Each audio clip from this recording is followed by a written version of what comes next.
मित्रों नमस्कार। मैं एडवोकेट सुहेंदु जयपुरियार अपने इस चैनल जयपुरियार लॉ क्लासेस पर पुनः एक बार आपका स्वागत करता हूं। मित्रों, आप लोगों को मैं लगातार एविडेंस एक्ट की जानकारी दे रहा हूं। यदि आप लोगों ने अभी तक इस चैनल को सब्सक्राइब नहीं किया है तो इस चैनल को सब्सक्राइब कर लें, क्योंकि आपको पूरी सीरीज इसमें मिलने वाली है एविडेंस एक्ट और बाद में सीआरपीसी की भी पूरी सीरीज मिलेगी, आपको इंडियन पिनल कोड की भी पूरी सीरीज मिलेगी और मैं कोशिश करूंगा कि क्रिमिनल लॉ पर जितने भी एक्ट हैं उस पर सेक्शन वाइज सारा डिटेल आप लोगों को उपलब्ध हो। तो मित्रों, यदि आप लोगों ने अभी तक सब्सक्राइब नहीं किया है तो सब्सक्राइब कर लें और मैं जो भी वीडियो अपलोड करता हूं उसको अपने मित्रों तक भी अवश्य शेयर करें, जिससे कि इसका फायदा उन लोगों को भी मिल सके जो कि प्रैक्टिस कर रहे हैं और जिन लोगों को इस चैनल की जानकारी नहीं है। क्योंकि मेरा पर्पस ज़्यादा से ज़्यादा लॉयर्स को, जो जूनियर लॉयर्स हैं, उनको ट्रेनिंग प्रदान करना है और ज़्यादा से ज़्यादा जो है लॉयर्स को एम्पावर करना है, जिससे कि वे भविष्य में अच्छे वकील बन सके। तो मित्रों, मैं आज आप लोगों को आपराधिक घटना, कोई भी आपराधिक घटना जो है उसको कैसे साबित किया जाता है और उसको साबित करने वाले तत्व कौन कौन से हैं, या फिर उसको खारिज किया जाता है, कैसे खारिज किया जाता है, उसको खारिज करने वाले तत्व कौन कौन है, उसकी जानकारी आप लोगों को प्रदान करने वाला हूं।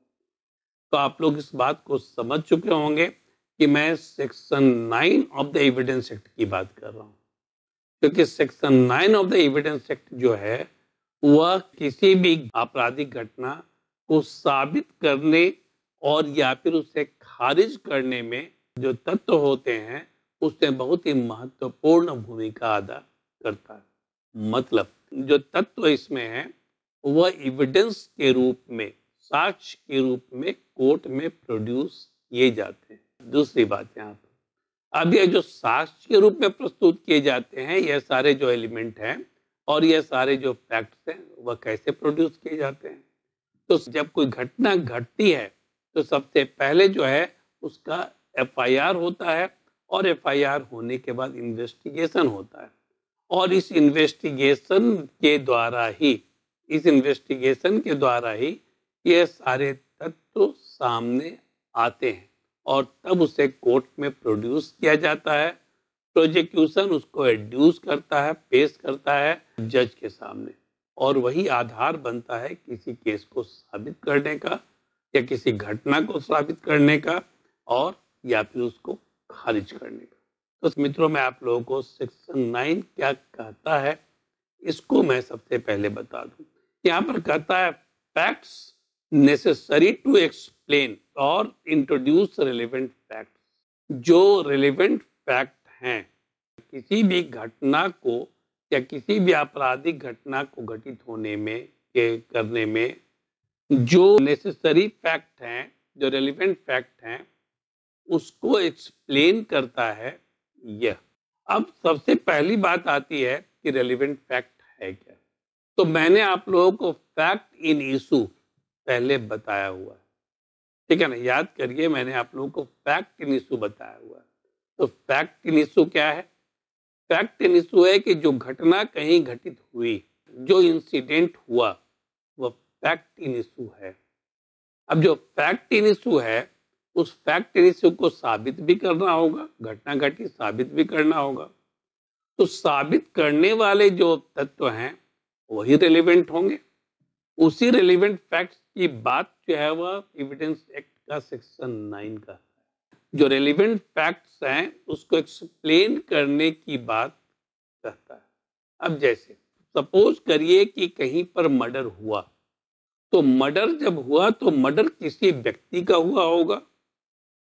तो जो व्यक्ति का मर्डर हुआ, किसी व्यक्ति ने मर्डर किया होगा, ऐसे तो मर्डर नहीं हो गया, किसी व्यक्ति ने मर्डर किया होगा, किसी जगह पर मर्डर किया होगा, वहां पर कुछ चीजें मिली होंगी। इन सारे चीजों को जो कलेक्ट करने की बात आती है और ये सारी चीजें जिनकी मैं चर्चा कर रहा हूं वही रेलेवेंट फैक्ट हैं, क्योंकि इसके आधार पर ही हम किसी केस को प्रूव कर सकते हैं। तो मित्रों, मैं इसको तोड़ तोड़कर 3 पार्ट में आप लोगों के सामने रखता हूं, जिससे कि आप लोगों को बहुत ही आसानी से समझ में आ जाए और सीधे जाके आपके ब्रेन में बैठ जाए कि क्या है रेलिवेंट फैक्ट और उसका नेसेसरी एक्सप्लेनेशन किस ढंग से होता है। तो सेक्शन 9 को मैं 3 पार्ट में डिवाइड करके बता रहा हूं। पहला है कि आइडेंटिटी ऑफ एनीथिंग और person whose identity is relevant. अब सबसे पहले मैं पर्सन की बात करता हूं। जैसे सपोज करिए कि किसी अनजान जगह पर किसी का मर्डर हो गया, किसी का रेप कर मर्डर कर दिया गया, तो वहां पर जब किसी व्यक्ति ने पुलिस को खबर किया कि इस जगह पर एक लाश पड़ी हुई है, एक डेड बॉडी पड़ा हुआ है, और पुलिस जब वहां पहुंची तो वह देखी कि उसके शरीर पर कोई कपड़ा नहीं है और उसकी कोई पहचान करने वाला वहां पर नहीं है। पुलिस बहुत कोशिश की लेकिन कोई पहचान करने वाला उसको मिला नहीं। तो अब यहां पर व्यक्ति की जब बात आई तो जो विक्टिम है, जो डिसीज्ड है, वो भी व्यक्ति है। अब उसकी पहचान नहीं हो रही है।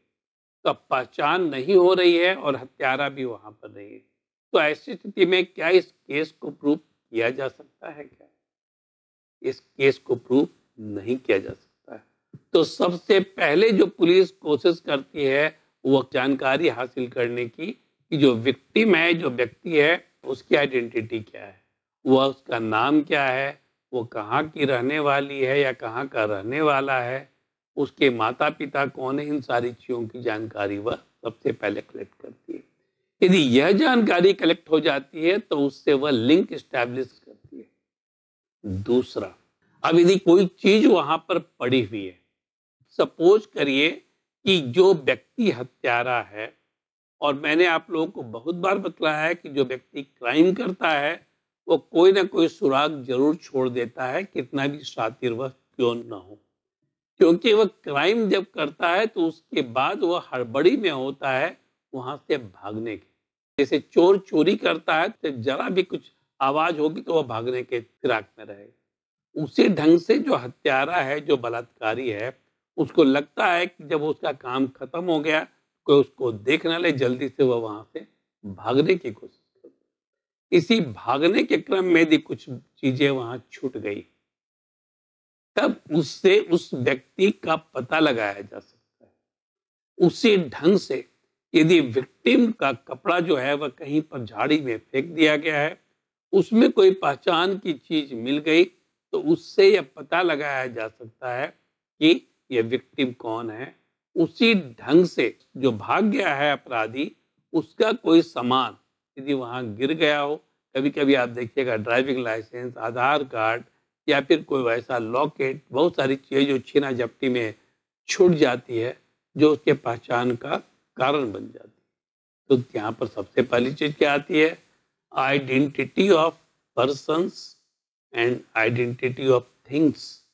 सामानों की पहचान होती है, व्यक्ति की पहचान होती है, तब अब आगे इन्वेस्टिगेशन के द्वारा इसे प्रूव करना आसान हो जाता है। तो सबसे पहली चीज क्या है?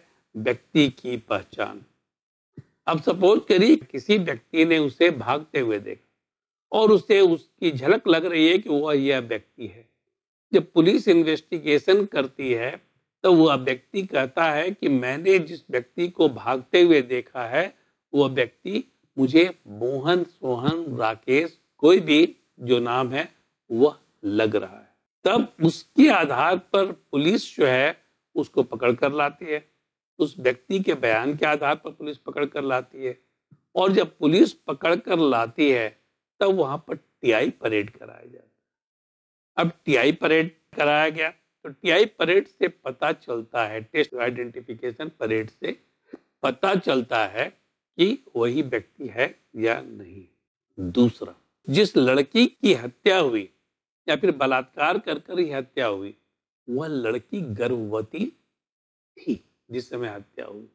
अब इससे इस चीज को स्थापित किया जा सकता है कि चूंकि वह लड़की गर्भवती थी और तब उसकी हत्या हुई, उसी क्रम में बलात्कार भी किया गया, हो सकता है जो प्रेगनेंसी हो उसके चलते उसकी हत्या हुई हो।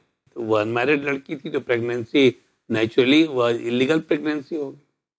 तो जो व्यक्ति वो पकड़ाया है, यदि उसका डीएनए टेस्ट कराया जाए उस बच्चे के साथ जो पेट में वो भी मर गया, तब ऐसी स्थिति में उस एक्यूज की पहचान हो सकती है। तो यदि एक्यूज की भी पहचान हो गई, किसी व्यक्ति ने उसको देखा, टीआई परेड में पहचान लिया, विक्टिम की पहचान न भी हुई हो, तब ऐसी स्थिति में एक्यूज को पकड़ने के बाद विक्टिम की पहचान हो सकती है और जो टीआई परेड और डीएनए टेस्ट के द्वारा इसको स्थापित किया जा सकता है कि इसके पीछे का कारण क्या रहा होगा और हत्या क्यों हुई होगी। तो यहाँ पर सबसे पहली चीज जो पुलिस करती है, आइडेंटिटी ऑफ पर्सन और आइडेंटिटी ऑफ थिंग। अब दूसरी चीज जो है क्या है, वह जब इन्वेस्टिगेशन होता है, जब साक्ष्य कलेक्ट किया जाता है, तब उसमें टाइम को, प्लेस को इनटू अकाउंट लिया जाता है जहां पर वह घटना घटित हुई है।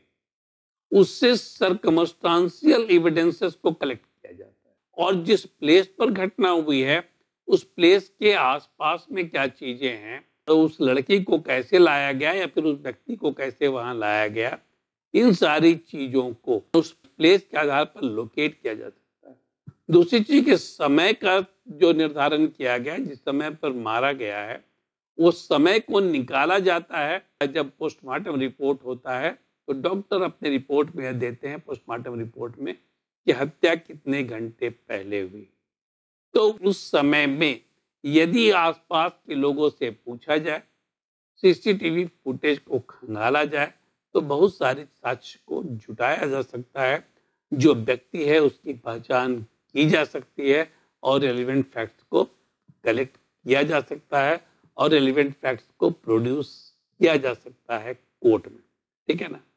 तीसरा क्या है, जब यह विक्टिम की पहचान हो जाती है या फिर एक्यूज की पहचान हो जाती है, तब ऐसी स्थिति में विक्टिम के साथ उसका रिलेशन क्या है यह स्थापित करना आसान हो जाता है। और इस स्थापना के बाद जो स्थापित होता है, उसके बाद केस को सॉल्व करना और भी आसान हो जाता है। यहाँ पर मैं आपको एक दूसरा एग्जाम्पल देता हूँ। दो व्यक्ति के बीच में जमीन को लेकर लड़ाई है। किस तरह की लड़ाई है इसको भी समझ लीजिए।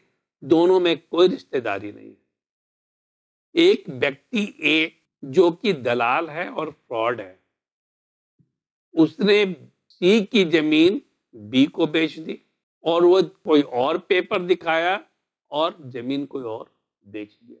अब वह जमीन सी की जमीन बी को बेची गई, तो क्लेमेंट तो यहां पर बी है।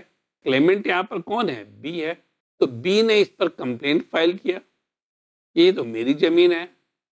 अब इन लोगों ने क्या सोचा, जो दलाल और जो बायर हैं, इन्होंने सोचा कि यदि इस व्यक्ति को ही जान से मार दिया जाए, तब ऐसी स्थिति में क्लेम करने वाला कोई रहेगा नहीं और वो जमीन मुझे उपलब्ध हो जाए। ऐसा बहुत सारा केसेस है और अभी भी बहुत सारे केसेस हो रहे हैं। अब इन लोगों ने क्या किया कि उस व्यक्ति की हत्या कर दी और हत्या करने के बाद सारा चीज जो था एविडेंसेस को उन लोगों ने डिस्ट्रॉय करने की कोशिश की, कहीं कुछ मिला नहीं। लेकिन अब यहां पर जब इन्वेस्टिगेशन स्टार्ट हुआ, तब ऐसी स्थिति में जब सॉर्ट आउट किया जाने लगा कि किस किसके साथ इसके क्या कौन कौन से संबंध हैं, तब पता चला कि इस व्यक्ति ने कंप्लेन किया था अपनी जमीन को लेकर कि उसकी जमीन को ए ने बी को बेच दी। अब शक की सुई कहां गई? ए पर जाएगी। अब पता चला कि बी को बेचा गया है तो बी पर जाएगी। तो यहां पर 3 पॉइंट कर दिया गया ए और बी पर। 3 पॉइंट किस पर कर दिया गया? ए और बी पर। तो अब ए और बी से सबसे पहला इन्वेस्टिगेशन स्टार्ट हुआ। जब इन्वेस्टिगेशन स्टार्ट हुआ तो उस रिलेशन के आधार पर इन्वेस्टिगेशन स्टार्ट हुआ और जब कड़ाई से पूछताछ की गई तो पता चला कि हत्या तो इन लोगों ने ही मिलकर की थी। तो यदि जो विक्टिम है, ठीक है ना, उसका रिलेशन स्थापित हो जाता है, तब ऐसी स्थिति में यह पता लगाना आसान हो जाता है कि हत्या किसने की होगी।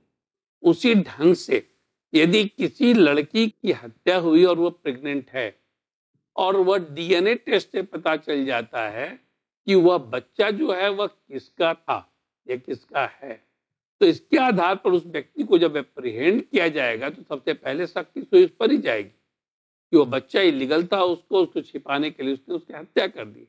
तब ये रिलेशन यदि पता चल जाता है, तब ऐसी स्थिति में किसी भी केस को सॉल्व करना, किसी भी रेलिवेंट फैक्ट को कलेक्ट करना, किसी भी रेलिवेंट फैक्ट को प्रोड्यूस करना कोर्ट में, उसके आधार पर केस को सिद्ध करना, प्रूव करना आसान हो जाता है। यही कहता है एविडेंस एक्ट का सेक्शन 9। एविडेंस एक्ट का सेक्शन 9 यही कहता है, वो एक्सप्लेन करता है रिलेवेंट फैक्ट के बारे में किसी आपराधिक घटना के, और उसे रिलेवेंट फैक्ट को जो एक्सप्लेन किया जाता है उसके आधार पर ही किसी केस को सपोर्ट किया जा सकता है, उसको रिवर्ट किया जा सकता है। मतलब कि किसी व्यक्ति को सजा हो सकती है या फिर उसकी रिहाई भी हो सकती है।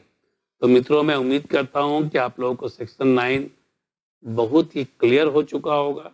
फिर भी नहीं यदि क्लियर हुआ है कहीं पर तो आप कमेंट बॉक्स में लिख दें, मुझे जब भी समय मिलेगा मैं उसको क्लियर करने का और भी ज़्यादा कोशिश करूँगा। धन्यवाद।